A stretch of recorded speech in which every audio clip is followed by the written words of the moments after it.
Hello, and welcome to the San Diego SHRM Quarterly Employment Law Update. I'm Christine Mueller, the Vice President of Legislation for San Diego SHRM.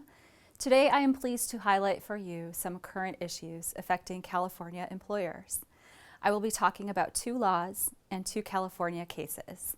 I will also spend a couple of minutes updating you on pending legislation and legal developments that we are watching closely this year. Let's start with a topic that has received a lot of attention going into 2016, equal pay and pay transparency. Equal pay has been a focus on both the federal level and the state level, with the goal of eliminating pay discrimination based on gender. California has enacted its own equal pay law, which is considered the strictest fair pay law in the country. It applies to employers of all sizes. The law provides that men and women must be paid the same for jobs which require the same or substantially similar work. One of the challenges of this law is that employers need to look beyond job titles and look at the type of work to determine whether it is substantially similar. Employers also need to look at compensation across all of their establishments. The compensation of all employees in all facilities needs to be compared as a whole. If employees are doing the same types of duties, but there is a pay differential between men and women, the employer could be liable for discrimination. Now, if employees are paid differently, that can be based on a number of non-discriminatory factors, such as seniority or merit-based criteria. Under the equal pay laws, the employer has the burden to justify any pay differences between men and women doing substantially similar work. Many California employers are looking at their compensation data, but those audits are difficult. In reality, employers consider a wide range of factors when setting compensation, such as education, years of experience, seniority, and degree of skill. Because of this increased focus on equal compensation, employers should conduct internal audits of their compensation packages with the assistance of legal counsel to ensure that any pay differentials can be justified by non-gender related factors.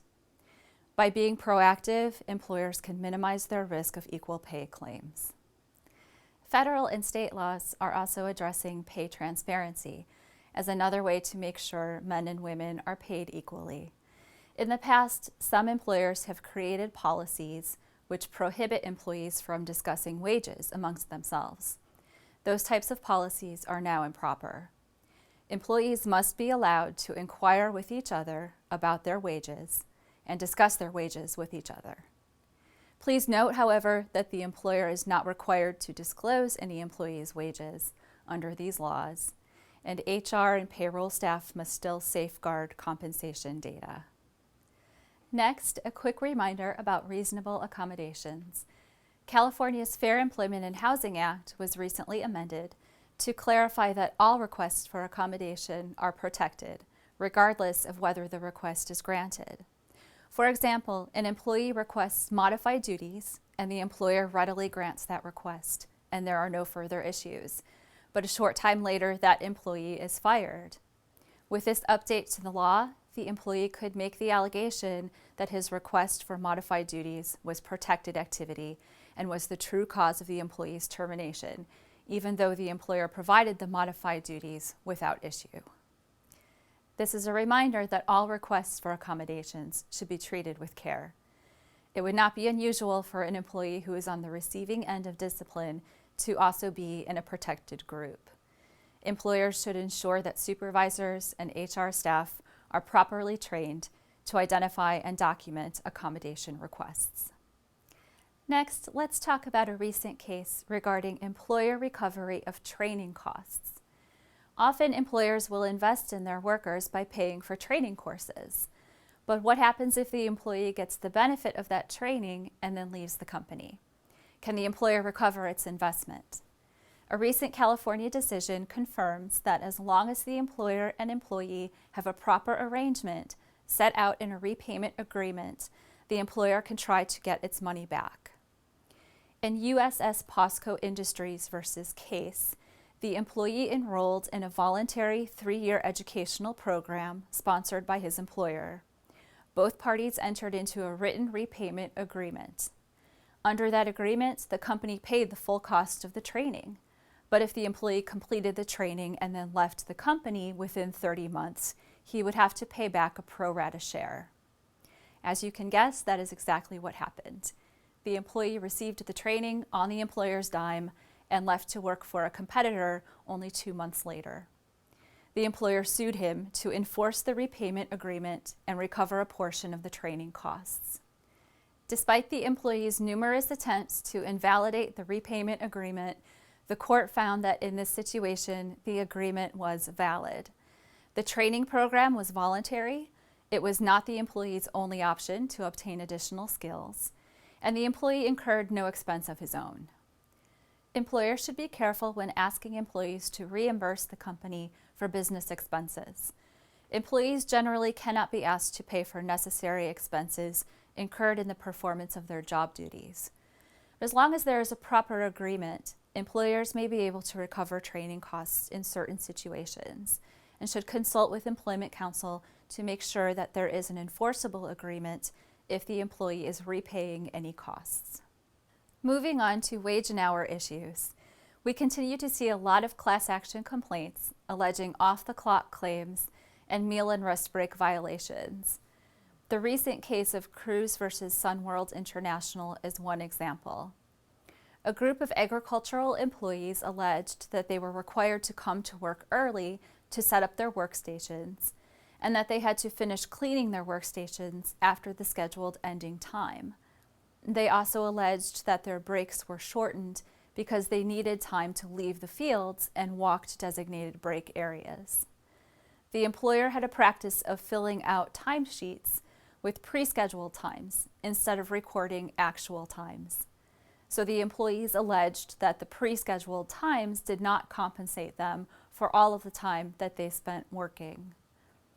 The court denied class certification, finding that there were more individual issues than common issues. One of the points in this case was that many of the workers were provided as contract laborers, and the court decided that it would be too difficult to ascertain a class in this situation, where all of the contracting entities and the main employer would have to be brought together under a joint employment theory. The court also denied class certification because even though the plaintiffs alleged a common practice of off-the-clock work, they were unable to support their theory with evidence. The employer submitted over 200 declarations showing that there was no uniform requirement that employees work outside of their pre-scheduled time. This case is a reminder that evidence of a uniform policy or practice is necessary to certify a class. Now, there is a risk when employers use pre-scheduled times or auto-populated time records to calculate hours worked. In this case, the employer was able to show that all employees started and ended work at the same time and took breaks at the same time in accordance with the pre-recorded schedule. But that can be difficult to demonstrate. If you use auto-populated time schedules, talk to employment counsel about practices that you can put in place to minimize your risks. Finally, let's talk about pending issues that are on the horizon.